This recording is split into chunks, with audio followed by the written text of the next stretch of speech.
So I'm excited today to be joined by author Paul List, who has done amazing work on the writings of Tolkien.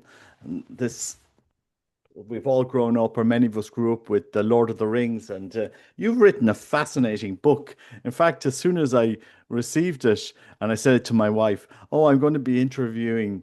An author who has written about Tolkien, and she was saying, "Oh, I wish I was around to listen to it," because she's a big fan as well. So, do you want to take us through your work here, and because it is an amazing accomplishment what you've done, and just to draw us into what you've discovered in the writings of Tolkien. Well, what I've discovered in the writings of Tolkien by God's providence and God's hand and God's holy boot right up my, where, to get me motivated and get me started. And this process has taken about probably took from beginning to end, including my own scholastic education that God motivated me to give myself a scholastic education, probably close to 30 years. Wow. Um, and, after I'd given myself a scholastic education to the tune of about probably 20 years, which includes, all the reading of the ancient Greeks from Plato, Socrates, quote unquote, the same, uh, Aristotle particularly, and then into the fathers, of course, Flavius Josephus, the Bible, of course, Scripture, fathers, doctors of the Church, Euclid, Yeah. Euclid's elements. I studied music from the harmonic overtone series to actually teach myself the language of music as a written language, and therefore I could for instance, look at a Beethoven piano sonata or his Mass, Solemn Mass in D, and figure out through the harmonic process, both in the vertical and the horizontal, and show exactly what he was saying as a written language, and that and quote. Therefore, that's how Beethoven was able to actually write some of his most fantastic music when he was totally deaf, because he didn't need his ears. It was all a musical principle, and that's why it's so powerful.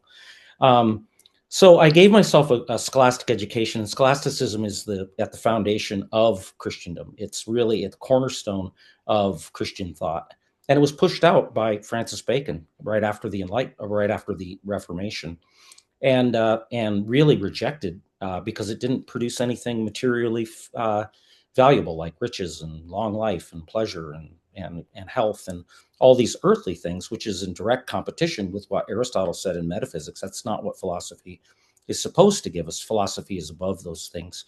It's the metaphysical principles and essences of things that's more important. And Bacon, in uh, his new scientific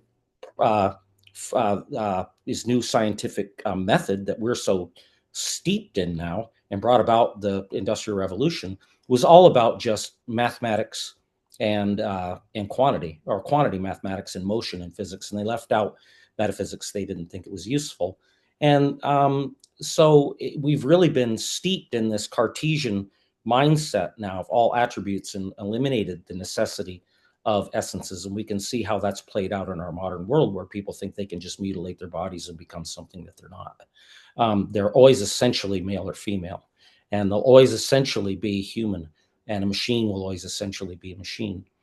But so when I turned, after about 20, 25 years, I turned my attention to the Tolkien mythology, because I always loved it. I grew up with it, with my parents reading it to us as I grew up in Underhill, Vermont, of all places. Underhill, Frodo's nickname, or his code name, Mr. Underhill.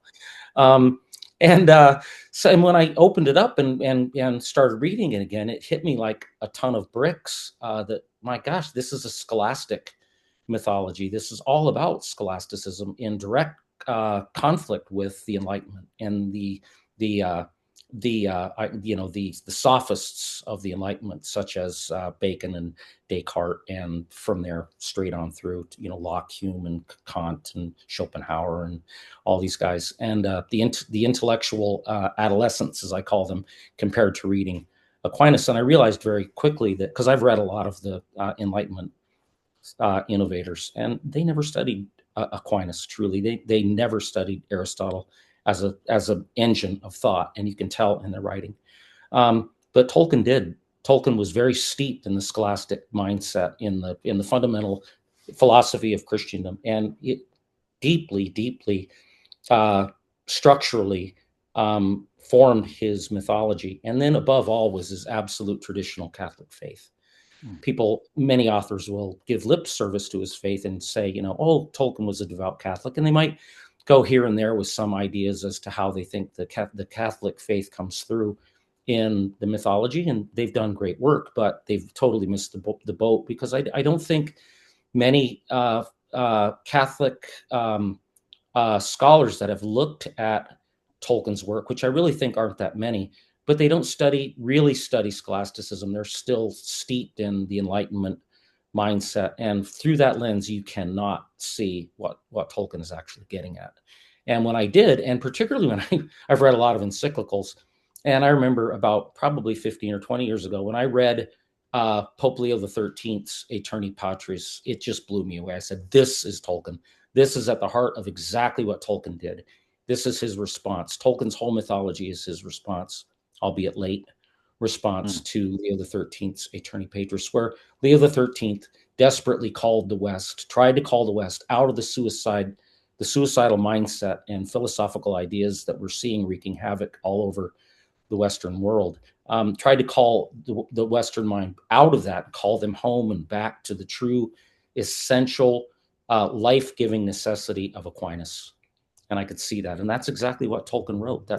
There's several conflicts going on in the mythology, and one of them, very prominent among the many, are the conflict between Aquinas's substantial unity as a human being, a substantial unity, a new substance that requires both body and soul as a new substance in the human being, as opposed to Descartes' dualism, where he resurrected the old pagan dualism, and where the body and the soul are separated, and they're only connected, by the pineal gland in the brain, and the soul acts as like a charioteer, to quote him, for instance, Plato, like a charioteer, where he's actually driving, and the actual chariot and the horses is the body, and there's really no connection other than that one gland biological connection, and that's just an absolute fallacy. And Aquinas did away with that, but at the fundamental conflict, one of the fundamental conflicts are the war of ideas and the idea of Aquinas versus the Cartesian mindset. Yeah. So that's what I saw very clearly. And Tolkien said of his mythology that it was fundamentally Catholic, unintentionally at first, but intentionally in the revision. And it's basically about the fall, which is the fall of Adam and Eve, and our disobedience against God, our first parents, mortality, specifically the fear of death, and the machine. And the machine is artificial intelligence. Mm. And that's at the fundamental core of the mythology. And Yeah. so when I looked at the mythology from that perspective, everything fell perfectly into place, including all the enigmas like who is Tom Bombadil and Goldberry. That's obvious from a scholastic point of view. We can get into that. I'd love to talk about some of the characters of the mythology and explain what's going on. I think your wife would really get a kick out of it. Yeah, I did. She will. And you dedicate the book to his mother, Maple. I think her name Mabel, is yeah, Mabel. Mabel, yeah. And you say she gave her life for the faith. Maybe do you want to give just a brief overview of her role in this, because maybe not many people know about Yeah. what she suffered. Well, she suffered the great persecution of Catholics in the Anglican world there at the time in the late 19th century. And she had two young children, Hilary and John, and her husband, Arthur, was a banker, and they lived in South America. She came back to England with her children. In the meantime, John died Mm. there in South America and left her basically unsupported. She looked for support from both sides of the family, and she got none. And the reason she got none was she had found the Catholic faith and she had converted, and she would not come back. And they made it very clear to her that unless she reverted back to Protestantism, she would get no support from them. And she got no support from them. Fortunately, she got some support from the Birmingham Oratory and Father Francis Morgan, who she wound up leaving John and Hilary in their guardianship when she died at 34 of probably a very treatable form of malnutrition that ultimately manifested in a type of diabetes. And she died at 34, and she died for the faith. And she died to leave her children in the guardianship of Father Francis Morgan so they could retain what she had found, the pearl of great price, which is the Catholic faith. Otherwise, she knew that if they went back to either side of the family, they would be converted back to Protestantism. And without Mabel Tolkien, we would not know we would not know J.R.R. Tolkien as we know him today. So Yeah. she was a wonderful lady, and Tolkien gives her so much credit in his letters and whatnot about how much she suffered for the faith. And she was a real martyr and a real hero to him. Yeah. It's interesting because we hear of a lot of these conversions, but for a woman to come out at that time and to convert, I mean, and to face the opposition of her family, I suppose people don't realize how big an impact her conversion has on this whole story, because it really led the Tolkien on a path that maybe otherwise he would not have found. You know, it's I don't see interesting. how he could have. I mean, God's providence is very complicated and provides. But Yeah. he provided him with a wonderful mother. She was a pianist, a wonderful pianist. She could paint. She spoke 4 languages at least. Mm. She really was J.R.R. Tolkien's hero. And when she died, it was a huge hole in his life. She left him and Hilary, his younger brother, in the guardianship of Father Francis Morgan, who just happened to be the personal secretary for 25 years to St. John Henry Newman. Mm. So Tolkien was raised in his very formative years of his adolescence. He was raised by the oratory boys, and who an alumnus there with the people like Hilar Belloc was an alumnus there. Wow. So he got a very wonderful, deep, rich scholastic education, and was steeped in the traditional Latin Mass, the true perpetuation of the sacrifice on the cross. And it left a huge, it colored and motivated everything in his life, including his life's work, which unfortunately too many people think that it was just about entertainment and we can make of it whatever we will. And of course you can if you like, but I prefer to try to find the essence of what something is rather than just be distracted by the attributes. Find the essence of what it is, and then all the attributes fall into place. And that's exactly what I've done. So the whole mythology just unfolds as a scholastic mythology. It's a psychological mythology. It's not about this material world. It's a secondary world. And that secondary world is in the psychology. And everything is broken down according to the scholastics vision, the scholastic psychology, which is very different than the post-enlightenment, Jungian, Freudian mess that we've gotten ourselves into now, which is causing so much psychological pain and suffering. And if we just return to Aquinas and the scholastic idea of the powers of the soul and whatnot, we can actually go a long ways in healing ourselves. And then we've got the church and the priest and the sacrament of confession and the sacrament of Eucharist for the medicine. And if we just took the medicine, as Carl Jung said, I believe, to quote him, he said, if these people just went to their priest, we'd be out of business. Yeah. Indeed. Yeah. So it's a very, very timely interpretation. Our book, Yeah. League of Fari, my co-author who helped me put it all together. Um, and it's time that it's revealed for what it is. It's the prophecy for our age right now. J.R.R. Tolkien wrote it in knowing that God would, if he just wrote it and put it out there, it would be absorbed by the world for us by osmosis. He wouldn't have to force it. It would be absorbed in the world because it's so well written and it's so entertaining. The world would embrace it as long as they didn't know what it was really about. Yeah. And lo and behold, they didn't really know what it was really about. And I think J.R.R. had faith and knew that if he just put it out there, God would find in God's providence somebody who actually would untangle it and reveal it for what it is and meet the enemy, the opposition that it was designed to meet at exactly the right time. And that's now. Yeah. Okay. So take us through how you developed this book, or what was Tolkien's intention of Lord of the Rings, and because this is probably what a lot of people would be very much interested in when they buy your book, Mount Doom: The Mhm. Prophecy of Tolkien Revealed. Yeah. Well, uh, first, I just make a statement. We get this out of the way very early in the book. This idea that so many people like to refer to this letter that's at the in the forward of the Silmarillion, where Tolkien makes the statement that I cordially dislike allegory. And people have turned that into I hate allegory, and Tolkien would never use allegory.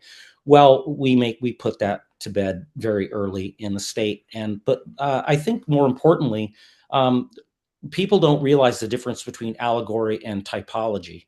And typology is the brings out the fullness of something. It doesn't replace it, as allegory does. You just replace one thing for another. That's allegory in its pure state. And he didn't like that in the way that C.S. Lewis used it, which was typically very obvious, and it was dominating. It dominated the mind. I mean, you couldn't think of anything else. And that was the type of allegory that Tolkien disliked, cordially disliked. And he didn't use, obviously, he didn't use that because it's taken some 70 plus years for somebody to finally figure out what he was saying. So certainly what didn't dominate anybody's imagination. But he used typology that actually brings to perfection and fulfillment of the subject. It doesn't replace it. It brings it into a new and manifests its fullness and its perfection.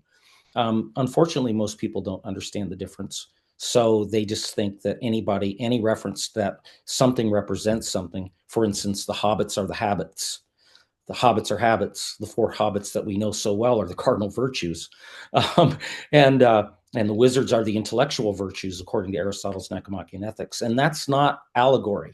He uses them in a way that's typology, where the four hobbits actually manifest and bring into perfection the reality of the cardinal virtues that they represent. And that the allegory doesn't do that. It just flips one out for the other, and or it uses it's the allegory that he disliked was too obvious and too dominant, and it replaced something with something else, and that's not what typology does, and that's not what Tolkien did. So let's just get that out of the way. And then what brought this effort of ours about was back in the 90s. I had a very profound outer body transcendental experience that God levitated my spirit way up and showed me uh, things. Showed, and if we could get into, if you want to, but and then he put a fear in me to realize. I looked around and I realized that nobody really understood the essence of what was going on in the world, be it the pilot or the cashier or the banker or the doctor or the teacher most of all. Nobody really understood what was really going on, and they were just going through the motions, and they were just doing their thing. And it really put a profound, almost crippling, not quite crippling, fear in me. It was the most afraid I've ever been. I realized that we were just completely unguided and completely spinning out of control, and it forced me to read. And by God's hand, He put everything in front of me that I needed to read. I decided that I needed to read all of the things that I could get my hands on that were critical to the foundation and at the foundation of Christendom in the Western world. And I did. And then applying that to the mythology, everything just absolutely fell into place. It just opened up and flowered into the magnificent beauty that you just otherwise can't see unless you're looking at it from a truly scholastic Catholic perspective. You just can't see it. And here it is. So I don't know if I've answered your question completely. I have a tendency to go off into the outer regions of how everything connects. And Yeah, then, yeah. so yeah. No, it definitely does explain it, and a little bit like another English author, Robert Hugh Benson, uh, who, in a way, is trying to, in a very prophetic way, teach us to say, well, look, this is where you're going. I think Tolkien does in his work speak to man's departure from some of the basic truths that should be guiding our lives. So and there's no doubt about it, he does instill, because there's friends of mine we've spoken about what Tolkien's work does to us today, because it fellowship, brotherhood, a mission. we're in this very individualistic society that has kind of dehumanized us, and Tolkien draws us back to a mission that's far beyond us. But you know, I always found the connection between Stauron and Sauron interesting, and many other connections that some others might just have missed. So you seem to have really taken this to task, to because your book isn't short either, to you know bring out some of these aspects. So maybe if you just broad strokes bring us through what we Yeah. would encounter in your book, it'd Yeah. be interesting. Well, first off, the book is about 575 pages long, but it's about half as long as it was originally. But our first publisher, who was a Catholic publisher, the editor looked at our first draft and said, "This is too academic and too scholarly for our readership, and we won't be able to sell it. So you got to basically dumb it down and shorten it up." And I said, "No, here's your money back." And they gave us we nullified the contract, and then we found another not Catholic publisher, but he was willing to not allow us to or force us to dumb it down. But he did say that, look, it can't be this long. Nobody's going to read a 1,200-page book. So we unfortunately had to weed out a lot of very, very important things just to try to get it down to a manageable size.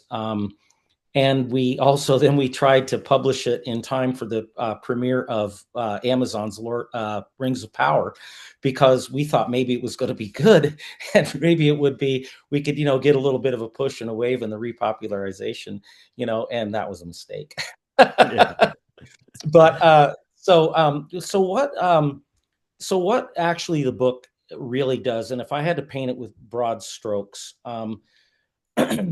Tolkien wrote a mythology where he writes kind of a partner mythology in the beginning in what's called the Ainulindale, which is the first chapter, probably the most beautiful and profound uh, um, prose in English literature, I think, is the Song of the Ainur, and it's just wonderful.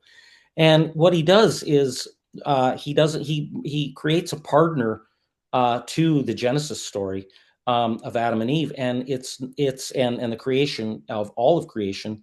But in his creation story, it's the creation of a single human soul and a single human being, body and soul, substantial unity, and the necessity of the body and the soul forming one new substance. Um, and he names that new creation. He names it Arda, and Arda is the overall sphere in which the whole mythology takes. And within Arda is called Middle Earth. And Middle Earth, Arda is made up of three substantial realms. There's the immaterial, or the undying land, which is the immaterial intellect beyond the material realm, where we have contemplative prayer and where we actually fully use the nature of our rational soul. And the other end of that is Middle Earth, and Middle Earth is the material brain.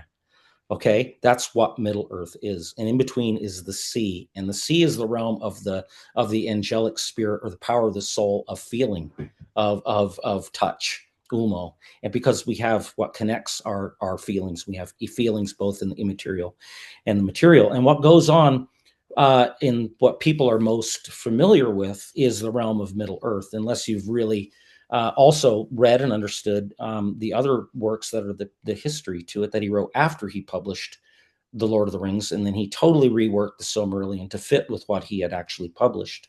And he did it up and pretty much till the day he died. It was working on that. So he writes this mythology that actually prophesies about what's coming for the world, what's coming for humanity. And what's coming for humanity is an idolatry of the type that we've never seen before and that we know of. Is we've created a machine in our own image that we've begun to worship. And in the end, it will force us to worship it as God. We see that going on now, and that is artificial intelligence. And so he creates this character, Arda, that's a representative human being that represents all of Christendom. throughout its history, and including into our future and his future, which part of that is now where we are right now. And this mythology plays out, and by the time the characters that come along that we all know and love, Frodo, Sam, Pippin, and Merry, who are the cardinal virtues, um, and the ring and whatnot, and we are at the point where Arda, this person that represents all of Christendom, has become transhuman. It's actually been chipped. It's got the microchip, and that microchip is the Tower of Barad-dûr in Mordor, and artificial intelligence is Sauron. Sauron has become AI, and against that, or with and playing its part to bring that about and collaborate with that now, is Saruman. And Saruman he's one of the wizards, one of the five intellectual virtues, according to Aristotle's Nicomachean Ethics. He is practical wisdom, and he's taken over academia. And the blackened tower of Isengard is the blackened ivory tower, and Moria is the halls of science, the halls of academia. So this all goes on as a psychological mythology, and it's really fascinating. Tolkien said that I wisely started with a map, but he didn't start with a map of this world. But the map that he started with is the old Victorian pseudoscience called phrenology, where it's the areas of the head they thought they knew were responsible for certain attributes of the mind. And we show a picture of that in the book. And that's the map that Tolkien started with. And that is a map of Middle Earth. Okay, so we look at Mordor, and Mordor is the cerebellum, and according to the Victorians, that's the realm of fear and crime and hate and murder and all these terrible things, and that's Mordor. Well, the chip is in Mordor, and that is the Tower of Barad-dûr, and Sauron has become fully artificial intelligence. And we'll just get this out of the way. The One Ring and why it's so powerful, it is binary code. It's Okay. the language. It's the language of the machine. And lo and behold, the great philologist, the science of language, Tolkien was probably the world's leading philologist. He would not fail to use language as being primary in his mythology. And the language of the machine is the ultimate brutal, utilitarian, ugly language that the machine can only function with on off, very complicated on offs. And that's the One Ring. And the eye of Sauron that's always looking for the ring, that's straight out of Alan Turing's 1936 paper on computable numbers with an application to the Skydance problem, where he invents the computer on paper, and the scanner eye is looking for ones and zeros on the tape as it goes by. Okay, so that is the eye looking for the One Ring, and the whole mythology is based upon that the transhumanism of the Western world and a return to humanity. And of course, primary the characters that are the most important in the whole book, and they are the most misunderstood, are Tom Bombadil and Goldberry. Their destiny is what the whole mythology is about, their destiny, because they are the transmigrated fallen spirits of the trees of light, Telperion and Laurelin.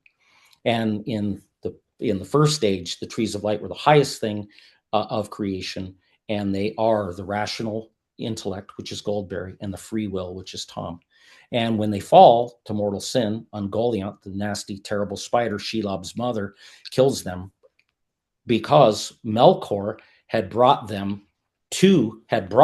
Ungoliant into the undying land for that purpose, to kill the trees of light. And Melkor is original sin. He's not Satan, he's original sin.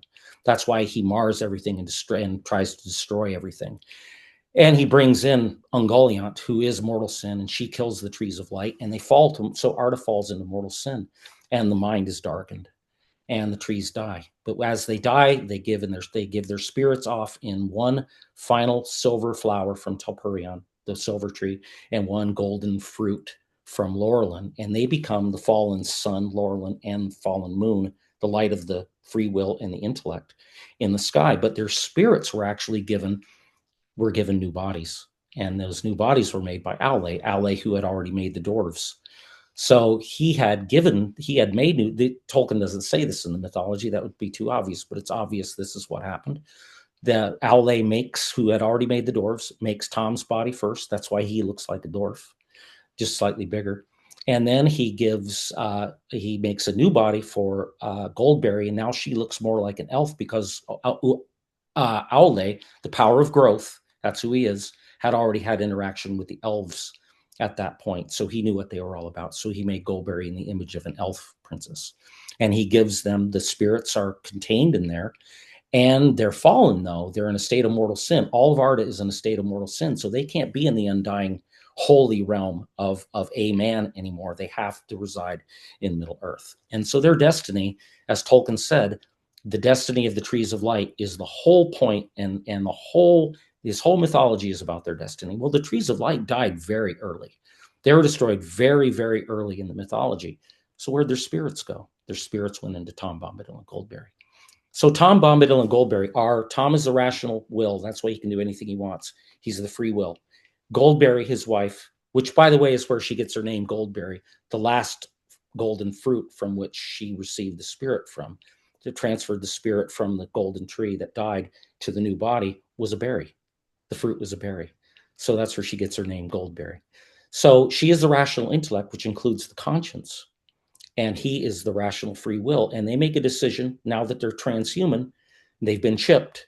They make the decision that we want to return to our humanity. So what do? They call the cardinal virtues out of the land of the hobbits, the Shire, the land of the habits, the Shire, bring them to their realm, very shrinking, small realm now that it is, and feed them, because they hobbit. You'll get a kick out of this, Robert.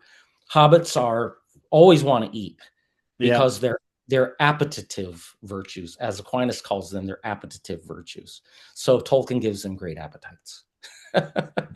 So he uses his humor is just phenomenal once you understand what he's actually getting at. So he calls them, and then he sends them on the quest to destroy the ring, and and so they form the Fellowship, and the Fellowship being Gandalf, who is philosophical wisdom. Okay. Aragorn, who is high reason, he contemplates the eternal. He's high reason. That's why he's the natural king of the rational soul. That's why the Return of the King is all about the return of high reason to the mind. Fallen high reason, which also represents Gondor's place in the Western mind, which is the condition of the church, the Catholic Church, and the faith. The bulwark against the defense against the gates of hell, Mordor. Okay, and also Gimli, who is the dwarf, who is scientific knowledge. The dwarves are scientific knowledge. Elves are the faith, and Legolas is faith in the material realm, but it's still faith. Uh, and the hobbits, the four virtues, the four cardinal virtues. Frodo is temperance. He's the only one that can carry the ring, because temperance modifies our appetites and our desires, particularly for physical pleasure. Sam is fortitude, and that comes across very, very clearly. To never give up and hang in there, and always support temperance.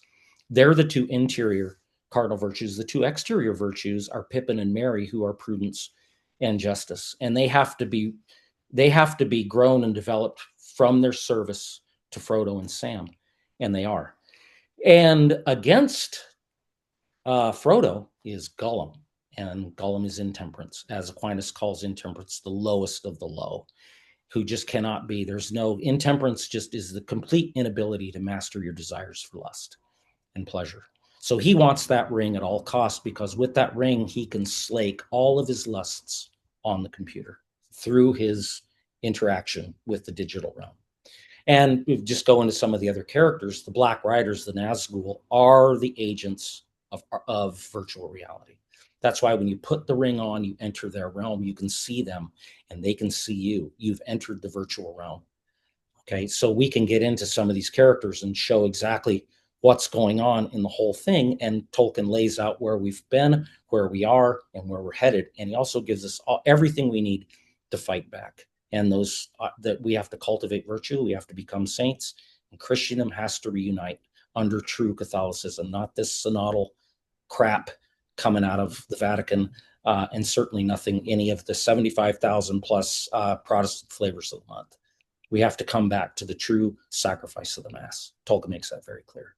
Yes, yes. No, I mean, it's interesting because Tom Bombadil and that epic three three film movie that they did on Lord of the Rings nearly 20 years ago. He's not even mentioned in that film, so I don't think Peter people. Jackson said they left him out because they didn't know how he even belonged in the. Nobody ever has. Yeah, Nobody's ever figured out who Tom Bombadil is.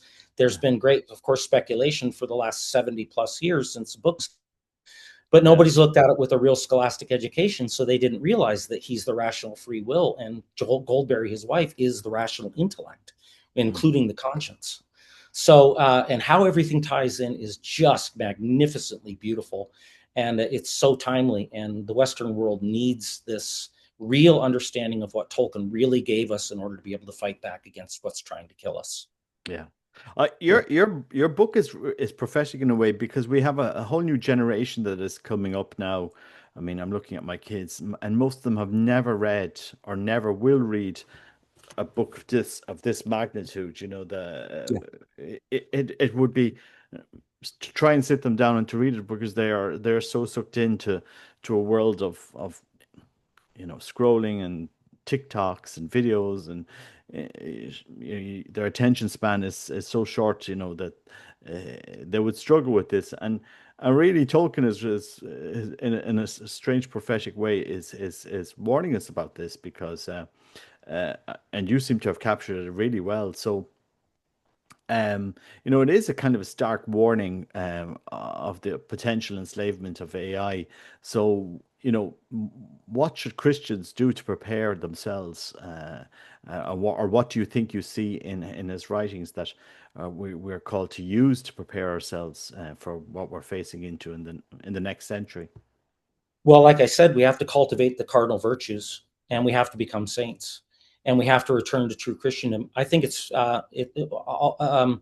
everybody, at least everybody who's seen the movies, they did a pretty good, fairly good job with the first three movies. They got the flavor right, the score was very good, and the feel was great. But they left out so much. Like as you said, they left out Tom and Goldberg because they had no idea how it applied to the. Peter Jackson said we don't know who he is, how he even applies to the work, and of course he didn't because nobody else had either. I really believe that if they had really understood what Tolkien was really getting at, they would have never made the movies. Mm. And then Mm. they've gone as they so now they're in Amazon's work, they're literally trying to undermine and contaminate our imagination with a false version that's very difficult to get out of your mind. If you read the books now, for instance, and this is the thing that Tolkien had a problem with movies, for instance, because it dominates your imagination. It gives you somebody else's perception of the characters and how they speak, what they look like, everything. And it colonizes your imagination. It's very hard to get rid of that. So reading, just to harken back to, kids not having the attention span to read. I list out I give some advice on how to read and what to start with, because you can't just pick up something really important, like, for instance, Aquinas. You can't pick up Aquinas without a good at least 10 or 15 years of preparation before you dive into something like that. It would be kind of like putting on your skis for the first time and they bring you up in a helicopter to ski Mount Everest or something. You're going to kill yourself. You're going to get killed. You won't last 5 minutes. You won't last 50 seconds. Um, and, and it's the same thing with the Summa Theologia. Unless you've really studied your Aristotle, you've really studied your Augustine, you've really studied your Josephus, you've really studied these things that bring you into up to that level of proficiency and capacity and endurance. You just can't handle something like Thomas Aquinas. So it's important that we actually do develop. So I list this is one of the things we can do to answer your question. We can return our we have to become intellectually capable and intellectually competent. We have to become competent as in our full human nature, and we can't do that by just diving into the hard stuff. We have to start reading with what we enjoy, Yes. as long as it's healthy. I started reading when I was probably in my mid 20s. I picked up the old 1930 Robert E. Howard, Conan the Barbarian novels, which were really fascinating. They were good, manly stuff. They were well written. The vocabulary was excellent. The grammar, the whole presentation was really high level. Come to find out, Tolkien actually liked that his Howard's work. And that really got me to read because it was exciting. It was fun to read. And before you know it, I had developed some level of intellectual endurance because I wanted to read. And then I started reading other things, and before I knew it, I read the Bible, and then I was reading Plato's dialogues, and then I had gotten into Aristotle, and then I had read Josephus, and then I got into reading the church history of the church and the doctrine. And I got to tell you, uh, there's few better intellectual resources out there than the old, solid, durable Catholic Encyclopedia. The Catholic Encyclopedia is something that the Catholic world needs to return to as Yeah. an intellectual treasure trove of true history and information. And then I was reading, Chesterton and Belloc, and I'd read all the, not all, but many of the most important authors of the Western world, just to see how that all played in together to round things out. And then, then I worked my way up to. I delighted in Aristotle. I loved Aristotle. And then Mm. I so delighted in Aquinas. Aquinas felt like I was really coming home. It was like, wow, this is just the perfect example of where such a holy, powerful intellect uses the principles of logic so well and lays out fact after fact with the syllogism and the dialectic process and discursive reasoning. He does it so well, and he never contradicts himself, and he always leads to higher and higher and fuller unflowering of the faith. It's just mind-blowing. And I think that the Western world suffers mightily from a lack of Aquinas. And the Eastern Orthodox broke away and went in schism in the 10th century. So they've pretty much ignored, on scale, they've pretty much ignored Aquinas. And then with the Reformation, the Protestants ignore Aquinas too. And now that we've come full blown into this modernism that's taken over the church, they ignore and hate Aquinas. Yeah. And so one of the calls back that Tolkien is doing is calling us back to Aquinas. And it's also the whole mythology is about the reunion of faith and reason, which was the epic purpose of Aeterni Patris of Leo the 13th. We have to bring faith and reason back together. They need each other. They're like spouses. So it's in the re-wedding and the marriage between Aragorn, High Reason, and Arwen, Elrond's daughter, the last of the daughters of faith. It's when they come back together. And what do Gandalf and Aragorn find up behind the citadel as the snow is receding is a sapling of the white tree. And Robert, the white tree is the TLM. It's the Okay. traditional mass. Mhm. Yeah, Mhm. because it's always been persecuted. The white tree is always persecuted. Sauron burned it on his unholy altar and his temple to Morgoth. His first victim was the white tree, and it can't be tended. Nobody can tend it. It has Mhm. to be left and pushed and neglected. It can't be attended, and Yeah. it's being pushed out and persecuted. So when faith and reason come back together, the white tree blossoms again, becomes the center of the Western civilization. He took that from Cicero's poem, The Marian Oak, as I explained toward the end of the book, where the tree is the heart of the civilization, the different tree. And it's right out of reference to Pius X's Prescendi Dominici Grigi, where in about the third paragraph or so, he says the modernists are putting the axe to the very root of the tree, and the tree is the church. Yeah. So we have to come back to the traditional faith, and we have to push back openly and diligently, and with fortitude and faith and courage. We have to push back against these modernists and these evildoers who have commandeered the highest offices of the curia, and Mm. but we have to stop being so. We have to stop pretending to be kind and gentle and in the name of charity, and it gives us an excuse to be cowards.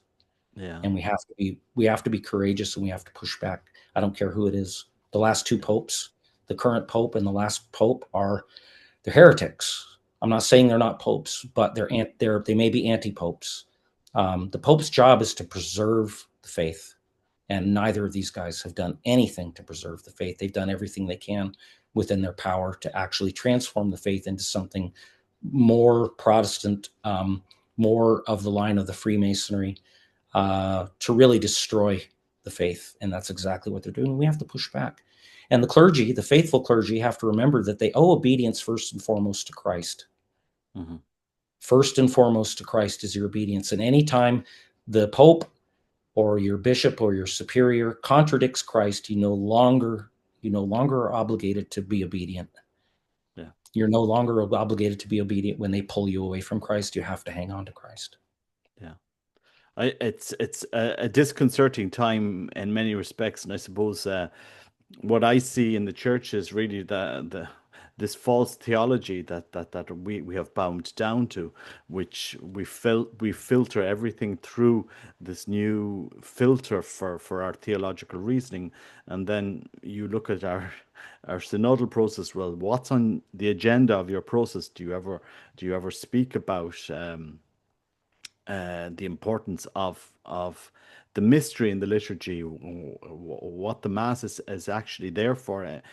And it's like you're speaking another language, and the modernists saying, "Well, we don't understand. Where are you bringing this out of?" And it's like we've lost a language in a sense. And while the Orthodox mightn't be as studied regarding Tolkien and Thomas Aquinas and scholasticism, they very much preserved the understanding of the mystery that is the sacred liturgy, and that it And draws. that's very attractive. That's very attractive to people. And Yeah. unfortunately, but it's a heresy. They're steeped in heresy. Their biggest heresy is, I think, due to the fact that they're not familiar with Aquinas.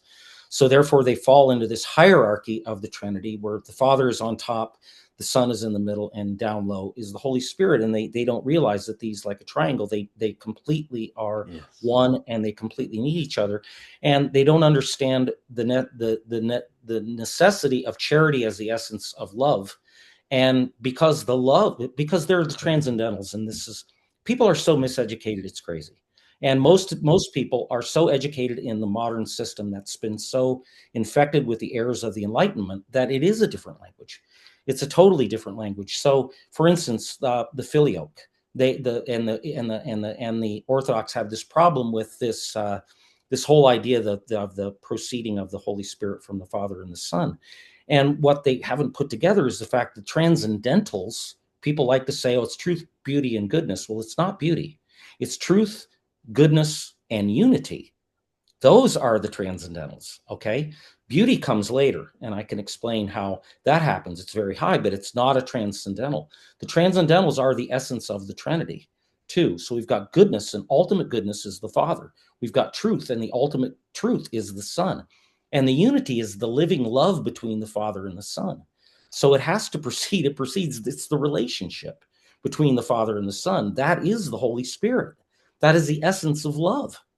And the Orthodox don't get that. So they've got No. this very stunted, almost Islamic understanding of God. And it's just absolutely stunted them. But they've got the smells and the bells, and they've got all the outward attributes of the beauty and the reverence. So it's very attractive to people.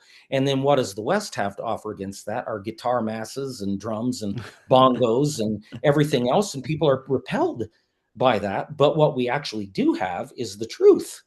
It just Yes. happens to be dressed up right now as a clown. Yeah. And the heretics, I'm sorry to say, the Orthodox and the Protestants. The Protestants, not so much. I mean, they don't even have the smells and bells. They have feelings that are always Yeah. ever changing, and they chase dopamine highs and the feelings of being, oh, praise the Lord, praise the Lord. Well, yeah, great, but let's get real here and let's get serious. Yeah. Okay. And if you're, Christ didn't, God didn't become a man and allow us to kill him as he knew that we would and suffer and die this incredibly traumatic death and suffering and continue to give us our body and blood as the way and the truth and the life, so we could pick whatever path we wanted to him and then demand that he be there at the end of that path. That's just not how it works.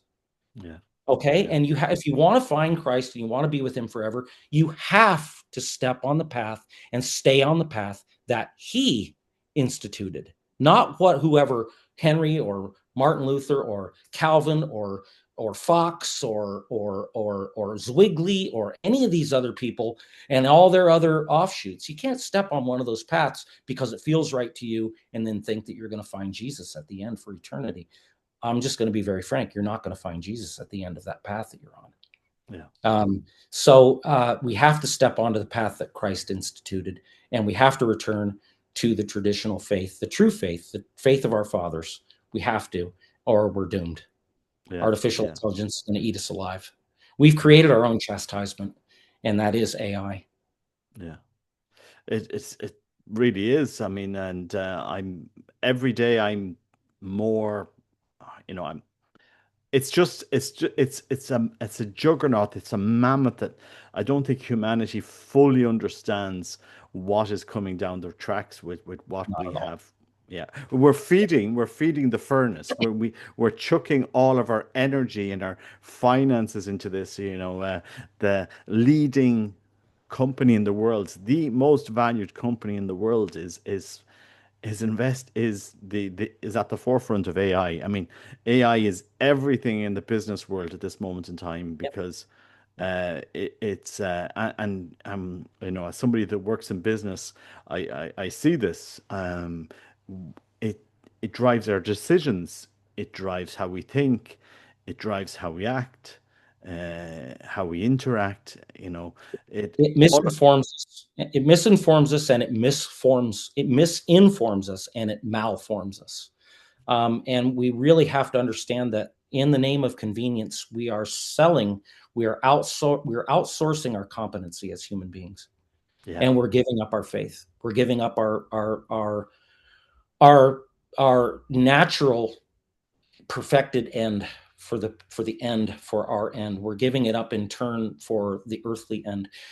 Just at hearkening back, people are not only are they not familiar enough with Aquinas, we've totally lost track, I think, of the necessity of Augustine, particularly in his City of God, where he lays it out that there's two cities at war with each other that have been at war with each other on this earth since Cain and Abel. Okay, and we have to expect to be persecuted and misled and even murdered by the Cain, and the earthly city, and we have to put our future and our treasure in the city of God beyond this realm. But there's a vast majority of the people in the world, particularly in the realm of artificial intelligence and business in general, they are of the city of man, the earthly city. They want their pleasure, they want their riches, they want their heaven on earth, and they want it now. And they have no place in their mind for the city of God, no place in their mind at all. And we suffer mightily from that. And these people are going to persecute us. They are persecuting us. They're poisoning us. They're with the vaccine, with the spray in the atmosphere, polluting our food, poisoning our water. We have to man up and be willing to stare the truth right in the face and realize that we are systematically being led to extinction by the enemies of Christ. And we have to understand too that Christ said, pray for your enemies. He did mhm, not say, pray for my enemies. Okay, yeah, I'm not saying that we shouldn't pray for his enemies, but we have to realize that there are most of the powers, if not all, virtually all of the powers of the earthly city are either intentional or unintentionally enemies of Christ, and yeah, they're enemies of humanity. And they are building the earthly city, and at their most powerful tool for the implementation of their glorious city on earth is artificial intelligence. And it's also their greatest weapon. And it will turn into, I believe that we're on the cusp of the biblical beast. This is yeah, when the quantum computer is finally brought into the perfect or adequately perfected union with the digital computer. The digital computer will be the operating system for the quantum computer, and the union of those two are going to bring about The idea that was really at the heart of Enlightenment polymath Simon Pierre Laplace, who was very, very influential, and his idea of this the demon intellect, that if you had an intellect that was capable of knowing the position and the velocity and the trajectory of every particle in the universe, it could predict everything in the future. And of course, we can't do that, but we can do it to a certain degree in a certain realm, and that realm is information. And so all the information that it can gather and work with the machine through probabilities and pattern recognition and statistics, big data, will be able to some degree, make manifest Laplace's demon intellect. And I think it's very, very, very dangerous. And that's what they've been gunning for with artificial intelligence. And it will be the ultimate, and it is the ultimate weapon of power. It Yeah. makes nuclear weapons look like child's play. Yeah. No, I mean, we're sleepwalking into uh, The hell, our the own. fires of hell. Yeah, We're we really. fires of hell. Yeah, people don't realize what we are actually, because it actually apes our creator, it apes God. You know, Sure we does. can we can make something as omnipotent, because it will be in the likeness and image of God. It apes. I mean, and it destroys our own humanity. You know, in the sense that we will. We will create the ultimate idol, the ultimate god. I mean, that governments will bow down to, they will use, etc., etc. It's They are using, and they hope yeah, to use it even fuller. That's the whole idea of dumping trillions of dollars into these vast data centers and whatnot. Uh, um, we really, as Catholics, we really need to appreciate how profoundly prophetic Tolkien was. And I'd like to just let people know that it's very, very unknown that Tolkien was actually recruited by the British government in 1939, right before, on the cusp of World War II. He was recruited by the British government to be part of a top secret code cracking team of 50 top intellectuals called the Government Code and Cipher School. He was the world's leading philologist, which is the science of language. Um, so they recruited him to be part of this code cracking team to try to crack the Germans' Enigma code. Many of your watchers, you may remember a movie that came out, I think it was 2014, called The Imitation Game. And yeah, that was with that Cumberbatch guy. And that the whole idea was to crack the Enigma code. And Tolkien was part of that team. He trained there, and on staff there for 3 days while he trained there was Alan Turing, where he met Alan Turing. Alan Turing had 3 years earlier invented the digital computer on paper, in that paper that I mentioned on computable numbers. So Tolkien, when they offered him a job full time there, and he said no, and he walked away, and they were kind of miffed and puzzled as why he would walk away. You know, and Hitler's coming, and we need all the help we can get. Well, I think it would have been more than obvious to J.R.R. Tolkien that this wasn't the realm of language. The Germans weren't inventing a new language. They were just ciphering the German language. And there were plenty of people who spoke German and English and could do the translation perfectly well. What they were doing, they were going to create a machine that was going to be able to outdo the Germans' Enigma machine. mm, And Tolkien was a great skeptic of machinery. He knew that machinery always had an unseen cost. It provided all the bait. It provided the bait for convenience and efficiency and riches and power and all this stuff. And it always has an unseen and ultimately an unpayable debt that's attached to it. So he got out, but he realized that it wasn't about language. It was about the realm of pattern recognition, statistics, and data and probabilities and making predictions. So he didn't want any part of that. That was going to actually encroach further and further into the human thought process, which would have been absolutely antithetical to everything that he believed. So he got out and proceeded to write The Lord of the Rings as a prophecy for what was going to happen. And then he incorporated, because he made so many changes right up until the publication in 1954. He incorporated two other of Alan Turing's papers that I explain in the book. The first one was where the imitation game comes from. It's called Computing Machinery and Intelligence. That's where he redefines the nature of intelligence just to be imitation. And he and he proposes that a machine, if God so willed, could harbor a human soul. Not that he was an atheist, but his whole idea started from his adolescent years. He lost his best friend, who happened to be his homosexual lover. Michael had died early, and he had always dreamed, as he wrote in a letter to his mother, this is Alan Turing wrote a letter to Michael's mother, that there might be a machine that would be able to harbor a human soul, and Michael would be able to come back and animate this machine. And that's the essence of transhumanism. And that's where we get some of these ideas. And then 1952,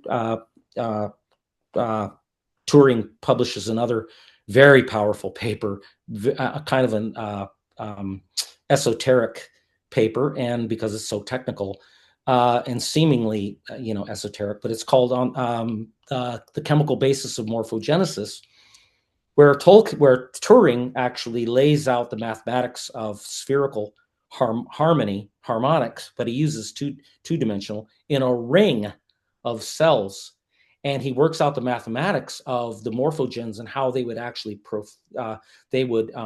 migrate and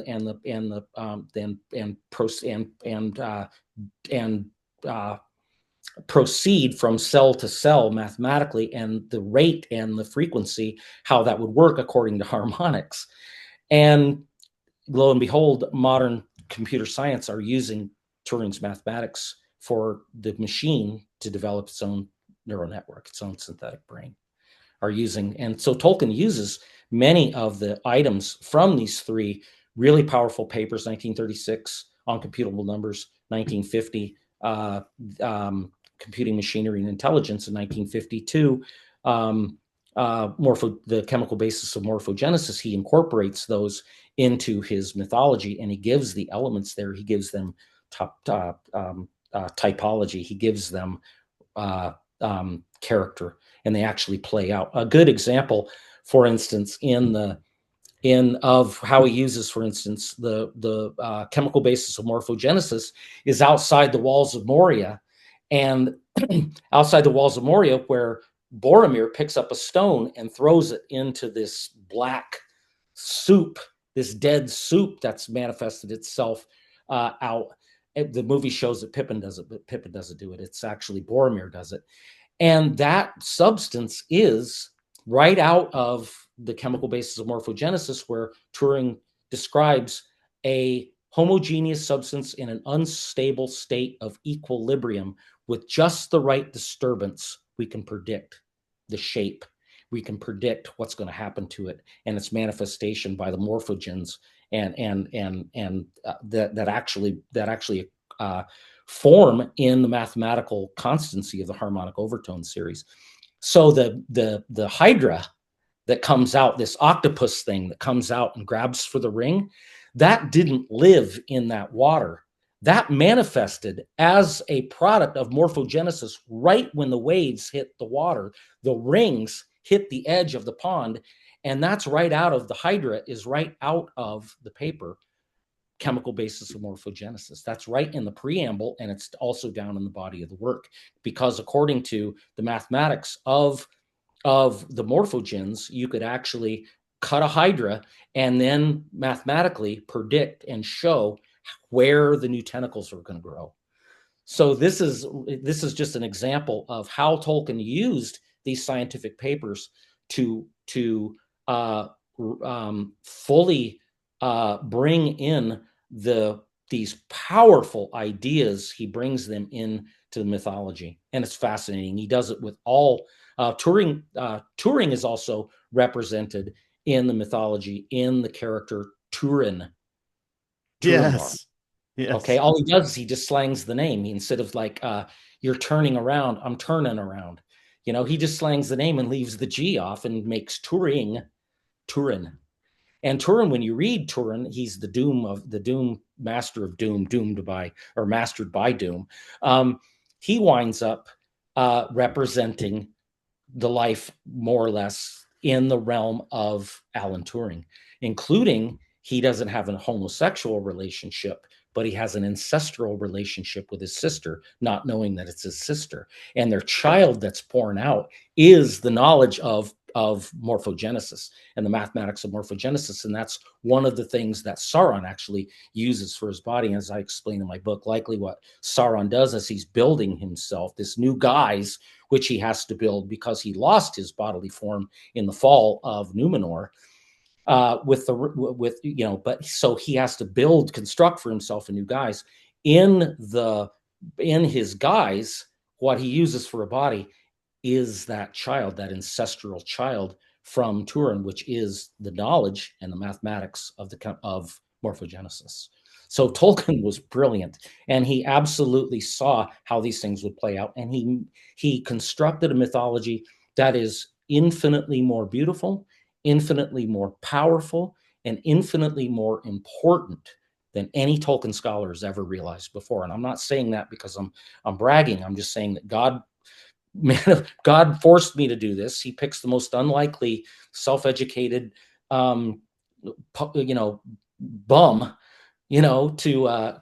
figure this out. And Tolkien, I think, knew that in God's time, God would select somebody to figure this out. And who else plays really large in the mythology that's never been understood before is Blessed Anne Catherine Emmerich.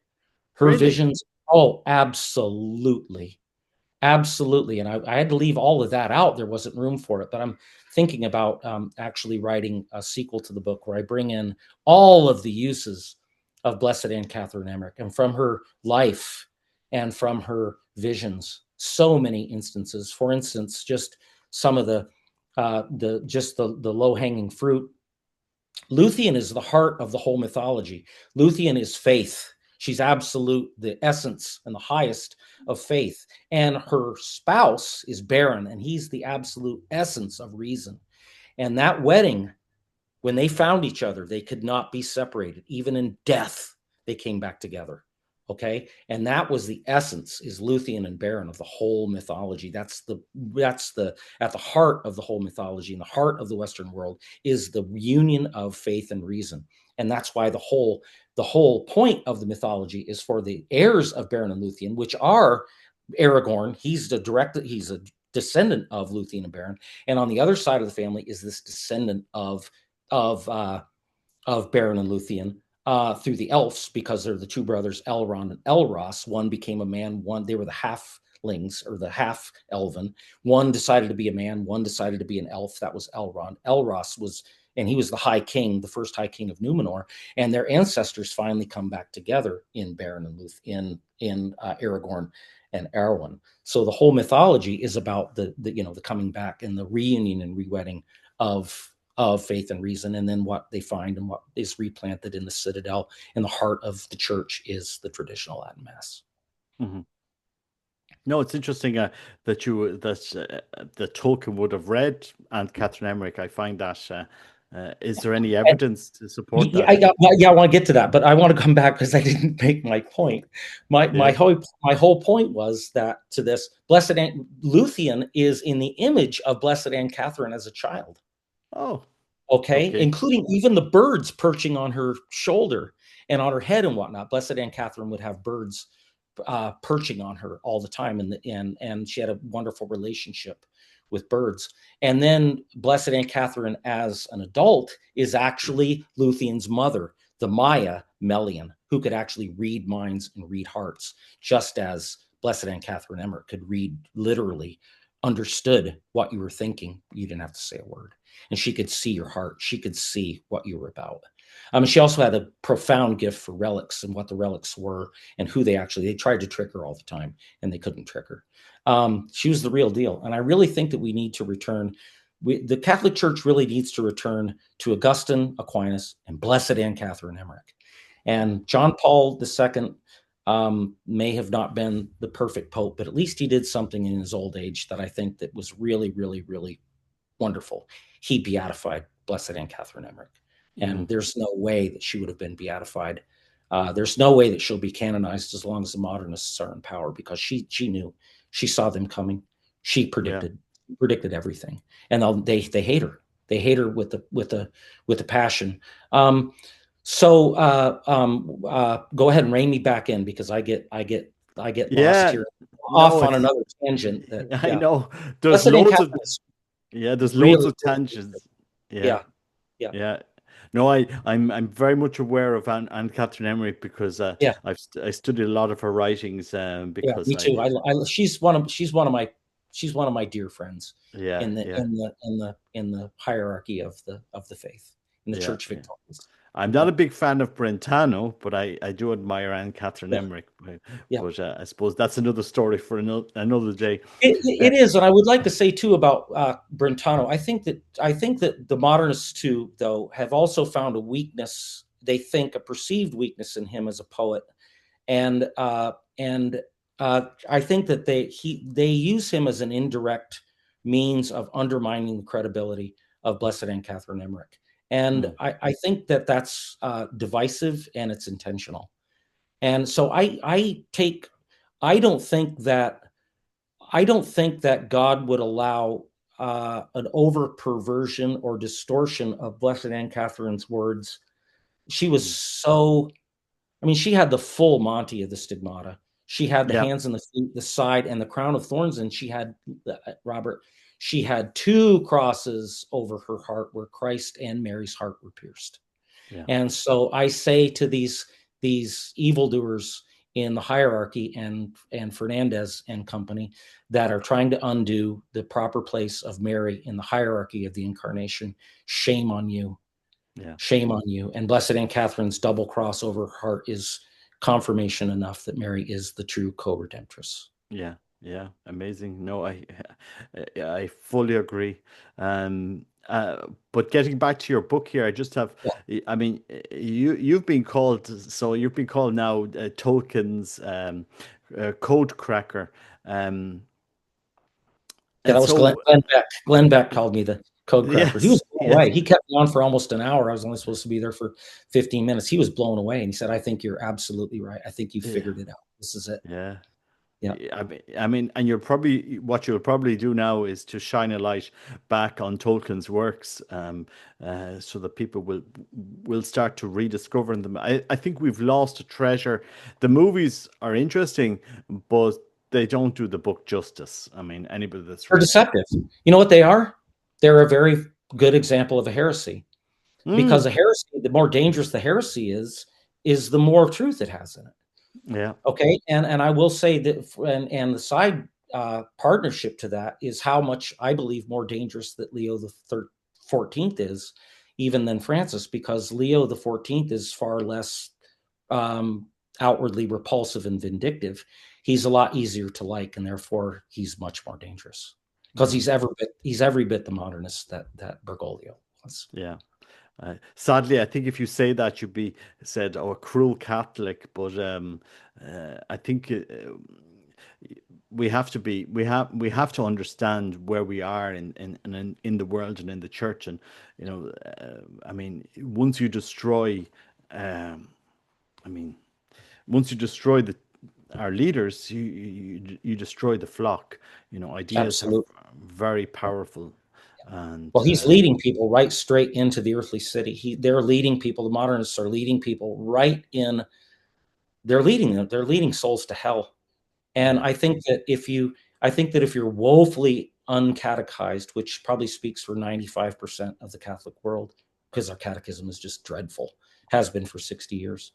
Um, if you're woefully uneducated and poorly catechized, or you're just intellectually incapable of understanding, which I suppose that's forgivable.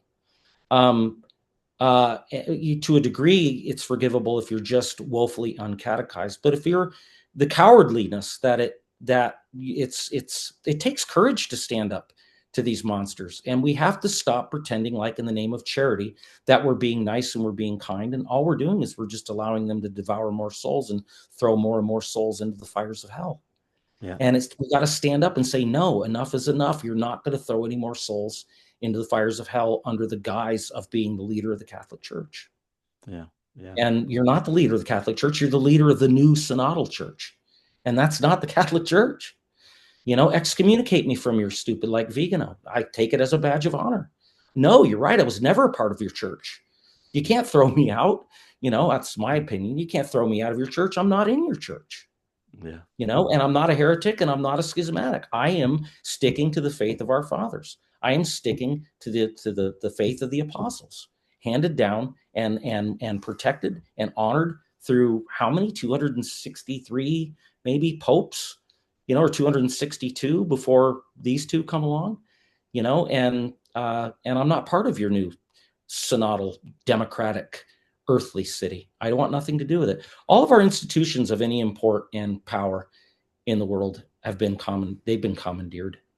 Yeah. From the White House to the Department of Health to our Food and Drug FDA, all the FBI, CIA, uh, um, all of these institutions, academia has Yeah. been absolutely commandeered and corrupted, and now it's the church, and now they've got the power of the papacy, and they're Yeah. using it.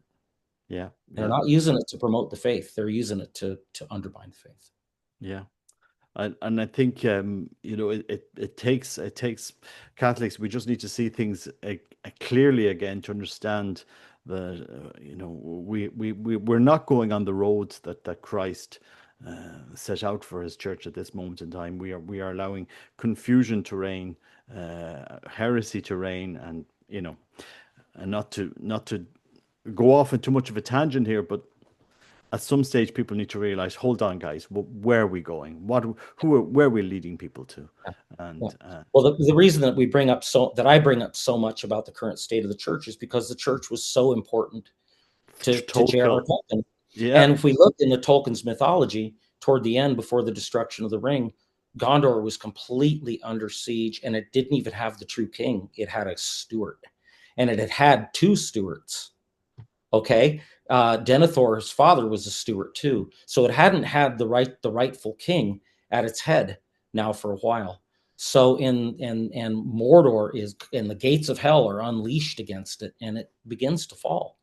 And you can't take the movie's version of it, because there are many things in the movie that weren't actually what happened in the book, like the army of the dead, that they never went to Gondor. They were released right after the destruction of the Corsairs, the pirates.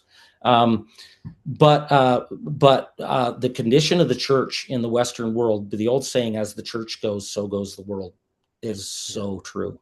It's It is. absolutely so true. And we have to step up and defend the faith. We have to be more like Faramir uh, in that regard, and less like Boromir in that regard, who wanted the ring to try to use the ring as a defensive weapon. And you can't use anybody that thinks we can use AI to defeat AI are as naive as these international governments who think that our AI is going to be better and more powerful than Russia, China's, India's, or Britain's, and therefore will rule the world. That's not how it's going to work. What's going to work is AI will come together as one. AI has no human interest and has no patriotic feelings and no loyalty to anybody, but its own ends, and its own ends are anti-human Yeah. and anti-life. And so the Chinese machine, the Russian machine, the British machine, the American machine, it'll all become one machine, out of Yeah. control, any government. Yeah. It's interesting. And when you mentioned the mass, we have to understand that Tolkien, the only mass that he would have, the only way he would have worshipped, which would have formed him, was the traditional Latin mass, the Ad Orientem Latin mass. This would have, And he was probably an altar server every day yeah, at the because, oratory, probably yeah, 9 or 10 years. yeah, Yeah. So talk about, and his mother had died for the faith, mm, and his guardian was, Father Francis Morgan, which, by the way, as I said, was a personal secretary to John Henry Newman for 25 years, and John Henry Newman was a big proponent of Blessed Anne Catherine Emmerich. really, Henry Newman was, and I have no doubt that she played a huge role in his conversion. I didn't So know that. when Pius IX actually authorized the transcription of her writings into 3 other languages other than German. Um, uh, uh, John She Henry she Newman.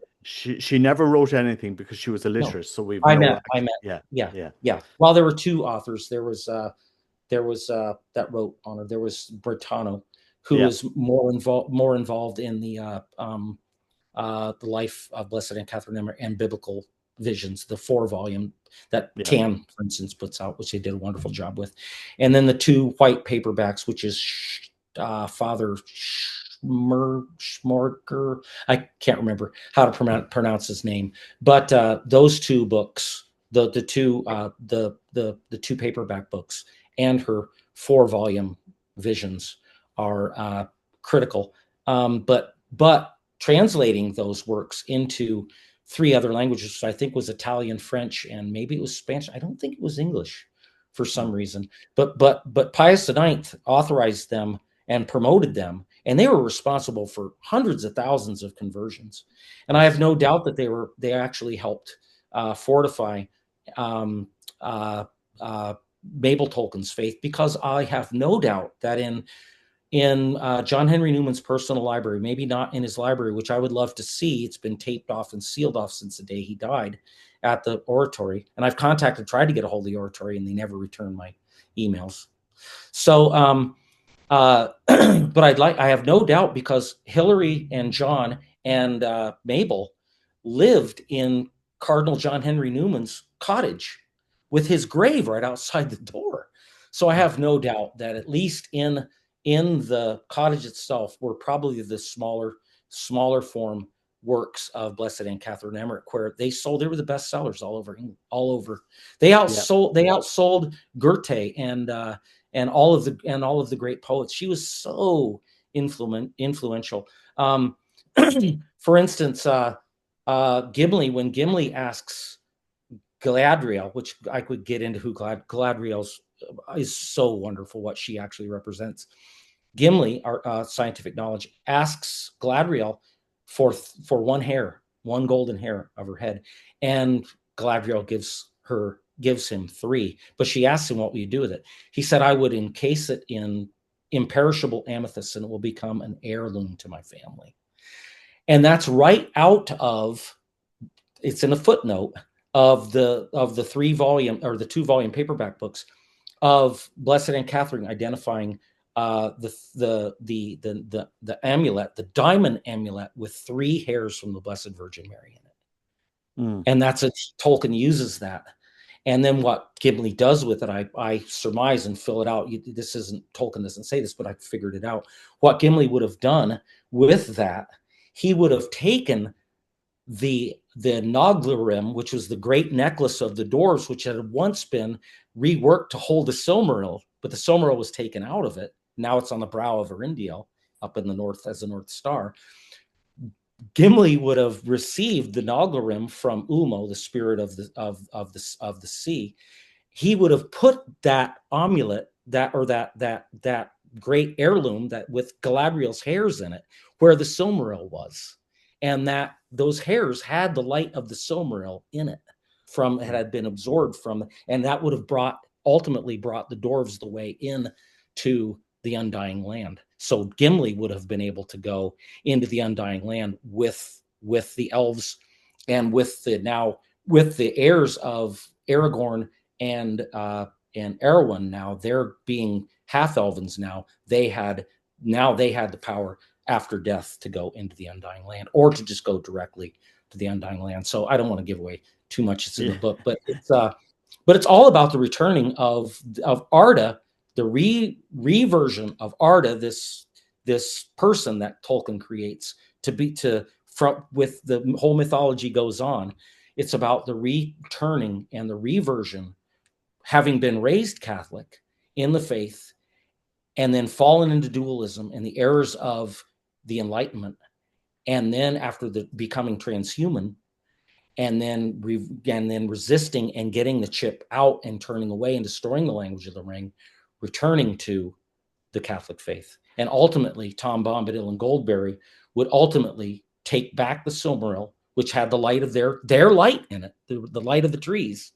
They would wear them on their brow, and they would cross and go back in and take their seats among the powers of the soul as the trees of light, Telperion and Lorland, now still in Tom Bombadil and Goldberry's bodies. And they would come again, and that would be the sainthood.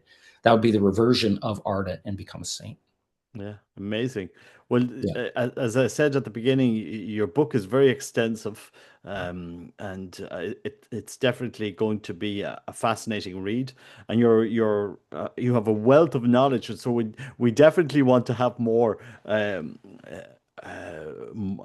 I think the extended version for those that are really nerdy and study, the extended version might have been interesting because I do like the when people put footnotes and extended stuff in there. You know, when you're really There's a lot of interested. there's a lot of footnotes in Yeah, my, and don't skip the footnotes. And one of the footnotes I actually refute, just as an example of bad logic and how it affects us. I actually refute Bertrand Russell's very famous Barber's paradox, which yeah. everybody thinks that he's found a paradox in mathematics. He didn't. He just violated the laws, the fundamental laws, very cleverly of logic, and he gives the barber two essences so they can actually form a paradox. He makes it the barber an essence, an essential quality, and himself, which is the essential element. That's the law of identity. Okay. And he violates it because he didn't know any better, because he never studied Aristotle. He gives the barber, and his barberness becomes on equal par as an essence as himself, Mm, which is just a fallacy. And therefore, but it's fooled the whole mathematical world. It's fooled the whole world now for 120 some odd years. And it's just crazy. It's just bad logic. So yeah, we have to return to real the faith of our fathers, which includes the true use of our intellect, the true use of our rational soul. yeah. And with the heart of that is the wedding of faith and reason. Yeah, that's fascinating. I mean, you've really knit together a fascinating book. It's very, very interesting, and you know I do appreciate that people pick it up. I presume it can be found on all the major book Oh, platforms. Yeah, yeah, yeah. yeah, You can buy Amazon. It's got a 4.9 yeah, star review. I also, in my book, I also have I speculate on the true nature of the Genesis story of Adam and Eve, and it's raising some eyebrows. But I do want to say that it falls well within the very legitimate confines of Pius XII's Humani Generis, and I do not.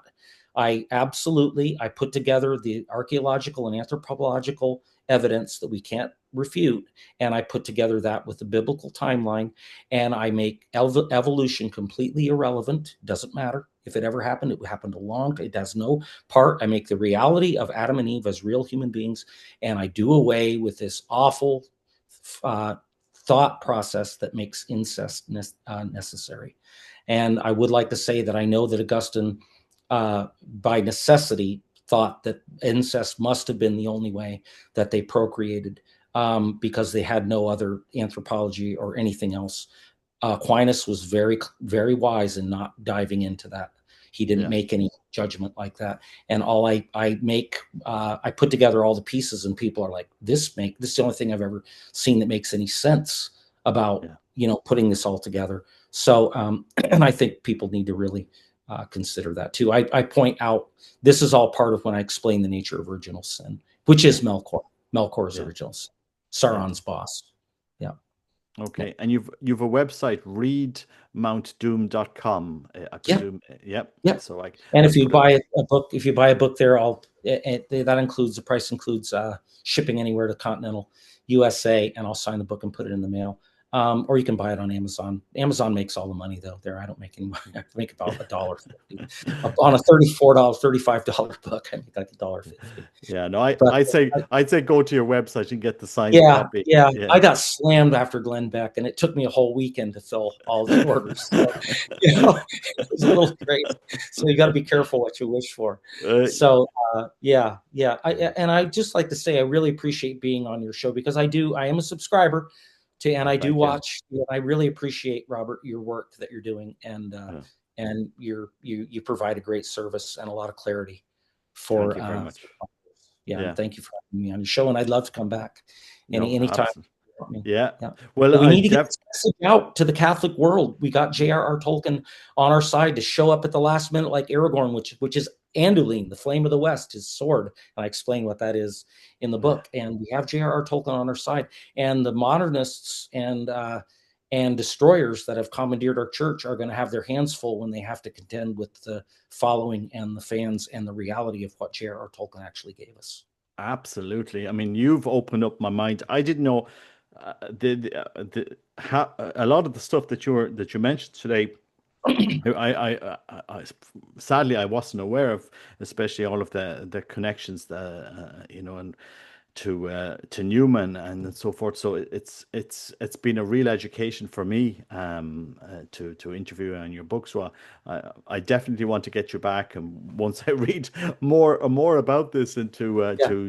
definitely get into it. But there's lots of Tolkien fans that are definitely going to find your book and this interview interesting. So thank We you got to very come much. home to the real faith. We got to come home to the faith of our fathers, the true Yeah, path, and we have to yeah, return to the real sacrifice of the mass. And like I've said before, if we actually were in true religion, which is giving justice to our Creator, in true religion, if we give Him what He deserves, which is the only thing that He's is worthy of Him, is the body and blood of His own Son that we receive too, for real, not a symbol.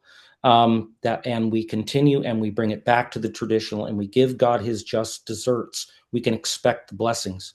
If we continue to deny him his justice, we can expect the yeah, chastisement. yeah. Just as an afterthought, really, when you read Lord of the Rings, it really comes through this sacrifice, this because you see God's love. I mean, playing out throughout the work. I mean, somebody that's willing to give their life for to save us. You know what I mean? So, uh, Tolkien does capture mind and heart in both ways. So, and that's a rare quality for a writer. And He I do said think, he said of his work, he says it just felt like it was given to him from above and he yeah, just wrote it down. it's interesting. And in that case, and in that sense, he really was prophetic. And he was also prophetic in the sense that he could see the writing on the wall and what were going to be the results of these bad ideas that were Yeah, going to come, they're going to manifest in our world, and the results that were going to, and he saw the persecution of the church was going on. The heart of the mass. I mean, the mass has always been the heart of Western civilization. And if you're going to kill somebody, make sure they're dead. You go for the heart. And the yeah, modernists are going for the heart. yeah, They're absolutely yeah, going for the heart, and they've wounded us wickedly, wounded us, and we yeah, need to return. And the Protestants need to return to the true Catholic faith, and they have to understand that it's not about your feelings; it's about the truth. And you can't just make up your own religion and demand that Christ is there at the end to meet you. It's not going to be yeah, him. yeah. Anyway, And the thanks so. Orthodox too. Yes, indeed, Yeah, indeed. Thanks so much, Paul, for your time, for the interview. And again, if people want to get your book, I'll put a link to below to it so that they can right. purchase it. Thanks, Robert. I Thank appreciate it. It you. was a pleasure being here. I hope to do it again. Thank you. Okay. God bless.